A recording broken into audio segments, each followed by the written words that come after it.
Hi viewers, இன்னைக்கு நம்ம ஆப்பம் மற்றும் தேங்காய் பால் எப்படி பண்ணுறதுன்னு பார்க்க போகிறோம். இந்த வீடியோவை ஸ்கிப் பண்ணாமல் பாருங்கள். அப்போ தான் நீங்கள் ட்ரை பண்ணும்போது ஆப்பமாக வரும். ஸோ வீடியோக்குள்ளே போகலாம் வாங்க. ஆப்பத்துக்கு மாவு அரைச்சிட்டு நீங்கள் ஃப்ரிட்ஜில் வைக்கிறவங்களா இருந்தால் இன்றைக்கி அரைச்சிட்டு நாளைக்கு வாத்துக்கலாம். ஒருவேளை இன்றைக்கே அரைச்சி இன்றைக்கே ஆப்பம் சாப்பிடணும் அப்படின்னா அரைச்சிட்டு ஆஃப்டர் ஒரு 5 hours மாவு வந்து ஃப்ரிட்ஜில் வைக்காமல் வெளியிலேயே வைக்கணும். வச்சுட்டு ஆப்பம் நம்ம வாத்துக்கலாம்.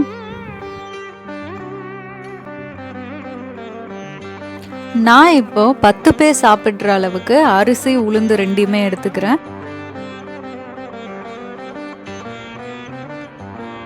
உங்கள் வீட்டில் எத்தனை பேர் இருப்பாங்களோ அதுக்கேற்ற மாதிரி நீங்கள் அரிசியும் உளுந்தையும் கூட குறைய எடுத்துக்கலாம்.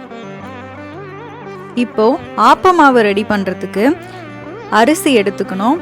பச்சை அரிசி 1/2 கிலோ, புழுங்கல் அரிசி 1/2 கிலோ, ரெண்டுத்தையுமே சேர்த்து 1 கிலோ அரிசியை தண்ணியில் ஊற வச்சுக்கலாம்.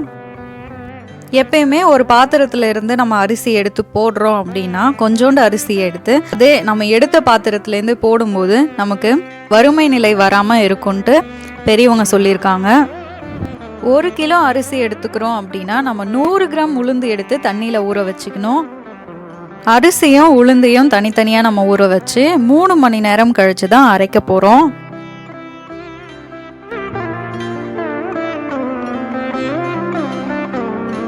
நம்ம எப்பவும் போல் தோசைக்கு அரைக்கிற மாதிரி உளுந்து கிரைண்டரில் போட்டு ஒரு 2 நிமிஷம் நல்லா சுத்தினதுக்கு அப்புறம் அரிசியை போட்டு தோசை மாவு எப்படி அரைப்போமோ அந்த மாதிரியே அரைச்சி எடுத்துக்கணும்.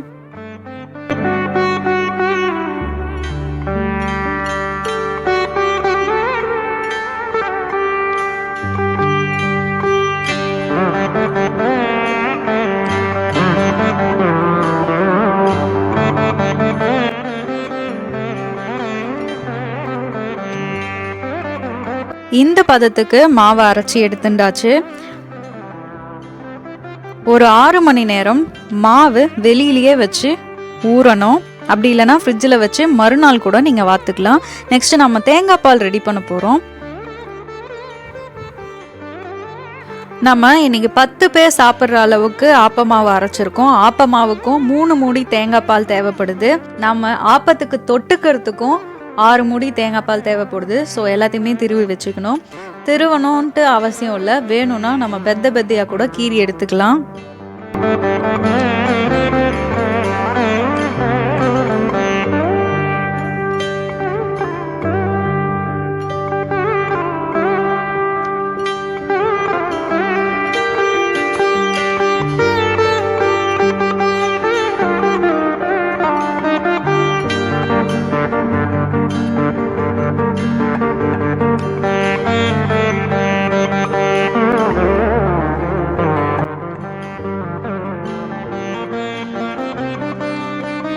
தேங்காய் பாலை நல்லா புழிஞ்சு எடுக்கிறதுக்கு வடிதட்டு மாதிரி ஒன்று ரெடி பண்ணிக்கணும். இதை வந்து நம்ம மாவு கூட ஆட் பண்ண போகிற தேங்காய் பால். ஸோ அதுக்கு இந்த அளவுக்கான ஒரு வடி தட்டு வச்சுக்கிட்டா போகிறோம். நம்ம பெத்தையாக கீறி வச்சுருக்க தேங்காய் போடுறோம் அப்படின்னா ஃபஸ்ட்டு 2 சுற்று ஓட விட்டுட்டு அதுக்கப்புறம் ஜலம் விட்டு தேங்காவை அரைக்கணும். இதுவே நம்ம திருவி வச்சுருந்த தேங்காவை போட்டு அரைக்கிறோம் அப்படின்னா தேங்காய் பூ போட்டதுக்கப்புறமே ஜலம் விட்டு அரைச்சிக்கலாம். தாய்ப்பாலுக்கு அடுத்தபடியாக தேங்காய் பால் ரொம்பவே சிறந்தது அப்படின்னு அமெரிக்காவின் புகழ்பெற்ற ஊட்டச்சத்து நிபுணரான டாக்டர் ஜோ ஷாக்ஸ் அப்படிங்கிறவர் ப்ரூஃப் பண்ணியிருக்காரு. தேங்காயை அரைச்சு அதுல இருந்து பிரிக்கப்பட்ட பால் ஏராளமான மருத்துவ நன்மைகள் நிறைந்திருக்கு. இதுல இருக்க துத்தநாகம், லாரிக் அமிலம் போன்ற அத்தியாவசிய ஊட்டச்சத்துக்கள் ஒட்டுமொத்த உடல் ஆரோக்கியத்திற்கு அதிக நன்மையை தருகிறது. ஆரோக்கியமான வாழ்க்கைக்கு இதயத்தை ஆரோக்கியமாக வைத்து கொள்ள வேண்டியது ரொம்பவே அவசியம். அந்த வகையில் நம்முடைய இதயத்தை பாதுகாக்கக்கூடிய உணவுகளில் தேங்காய் பாலும் ஒன்று. இதில் இருக்க லாரிக் ஆசிட் உடலில் இருக்க கெட்ட கொலஸ்ட்ராலோட அளவை குறைக்கிறது. மேலும் நல்ல கொழுப்புகளை அதிகரிப்பதன் மூலம் உடலுக்கு பல நல்ல விளைவுகளையும் ஏற்படுத்துகிறது. உடல் எடையை குறைக்க நினைப்பவர்களுக்கு தேங்காய் பால் சிறந்த பலனை கொடுக்கிறது. தேங்காய் பால் இரத்த சர்க்கரையை கட்டுப்படுத்துகிறது, வாய் மற்றும் வயிற்று புண்களை குணப்படுத்துகிறது, நினைவாற்றலை மேம்படுத்துகிறது, எதிர்ப்பு சக்தியை அதிகரிக்கிறது, இரத்த சோகையை தடுக்கிறது, நம்ம ஆல்ரெடி தேங்காய் பொடி வீடியோவில் தேங்காயோட நன்மைகளை பற்றி நிறைய பார்த்துருப்போம். ஆனால் தேங்காயை விட தேங்காய் பால் தேங்காயோட மற்றொரு மந்திர சாறு அப்படின்னு சொல்லலாம். ஏராளமான நன்மைகளை தேங்காய் பால் பெற்றிருக்கு. இதில் விட்டமின் சி நிறைந்திருப்பதால் உடலில் நோய் எதிர்ப்பு அமைப்பை பலப்படுத்தும். முக்கியமாக நோய் எதிர்ப்பு சக்தியை கூட்டக்கூடிய மோனோலாரின் என்னும் பொருள் தேங்காயில் மட்டும்தான் அதிகமாக இருக்கிறது. இது நோய் எதிர்ப்பாற்றலை அதிகரிப்பதுடன் இரத்த கொழுப்பை குறைப்பதற்கும் உதவுகிறது. தேங்காயை தவிர இந்த சக்தி இயற்கையாகவே கிடைக்கும் இன்னொரு இடம் தாய்ப்பால் மட்டுமே. இவ்வளவு நன்மைகளை பெற்றிருக்கக்கூடிய தேங்காய் பாலை தினமுமே நீங்க அரைச்சி குடிக்கலாம். நெக்ஸ்ட் ஆப்பம் மாவில் 6 ஹவர்ஸ்க்கு கழிச்சு நம்ம ஆப்பம் வாக்க போகிறோம். அதுக்கு முன்னாடி ஒரு கைப்பிடி ரவை, 2 ஸ்பூன் சர்க்கரை, ஒரு பிஞ்ச் ஆஃப் சோடா மாவு, இது எல்லாத்தையுமே சேர்த்துட்டு 3 மூடி தேங்காய் பாலை விட்டு நல்லா கலக்கிக்கணும்.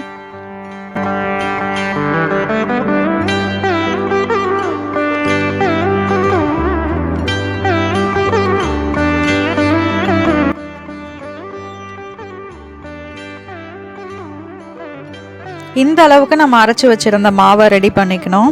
நெக்ஸ்ட் நம்ம ஆப்பத்துக்கு தொட்டுக்கிறதுக்கு தேங்காய் பால் ரெடி பண்ணிக்கணும். 6 மூடி தேங்காய் பாலை இந்த மாதிரி அரைச்சி வடிகட்டி கேஸ்ல வச்சு ஒரு லோ ஃப்ளேம்ல சூடுபடுத்திக்கணும்.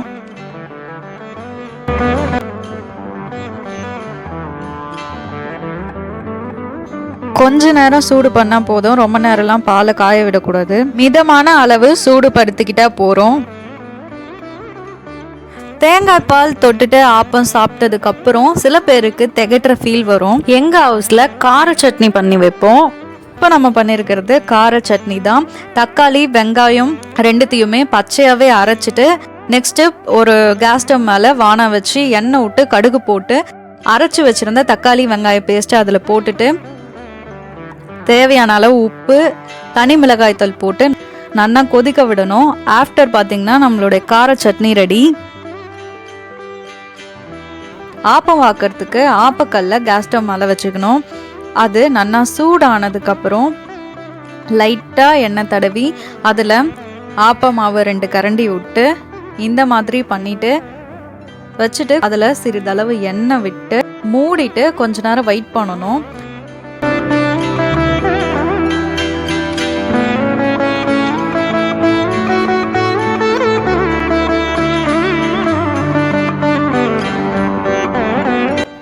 ஒரு 1 மினிட்டுக்கு அப்புறம் மூடியை திறந்து ஆப்பம் நல்லா வெந்திருக்கான்னு பார்க்கணும். வெந்துருச்சு அப்படின்னா நம்ம ஈஸியாக கரண்டி வச்சு எடுக்கும்போது அது ஆப்பம் ஷேப்புக்கு வரும். அவ்வளோதாங்க, ஆப்பம் தேங்காய் பால் ரெடி. அதை தட்டில் போட்டு சர்க்கரையை நல்லா தூவிட்டு அது மேலே தேங்காய் பால் விட்டு சாப்பிட்டோன்னா செம்ம டேஸ்ட்டாக இருக்குங்க. காரமாக சாப்பிடணுன்னு விரும்புகிறவங்க இந்த சட்னியும் ட்ரை பண்ணி பாருங்கள். தேங்காய் பால் எப்போவுமே உடலுக்கு அவ்வளவு நல்லதுங்க. பிஸியான டைமில் அவ்வளோவா ஆர்கானிக் ஃபுட்டும் எடுத்துக்கிறது இல்லை, உடலுக்கு ஹெல்த்தியான ஃபுட்டும் அவ்வளோவா ஃபாலோ பண்ணுறது இல்லை. பட் டைம் கிடைக்கும் போது இந்த மாதிரி டிஷ்ஷஸ்லாம் பண்ணும்போது தவிர்க்காமல் தேங்காய் பால்லாம் எடுத்துக்கங்க, உடம்புக்கு அவ்வளோ நல்லது. இந்த மாதிரி டிஷ்ஷஸ்லாம் பண்ணும்போது தான் நம்ம அதுக்காகவே பண்ணி ஆகணும் அப்படின்னு சொல்லிட்டு தேங்காய் பால்லாம் ரெடி பண்ணிக்கிறோம். இதன் மூலமாக உடலுக்கு சத்துக்கள் சேரட்டும். மற்றும் ஒரு ஆரோக்கியமான உணவு செய்முறையில் சந்திப்போம். உங்களிடமிருந்து விடைபெறுவது பவித்ரா குட்டி.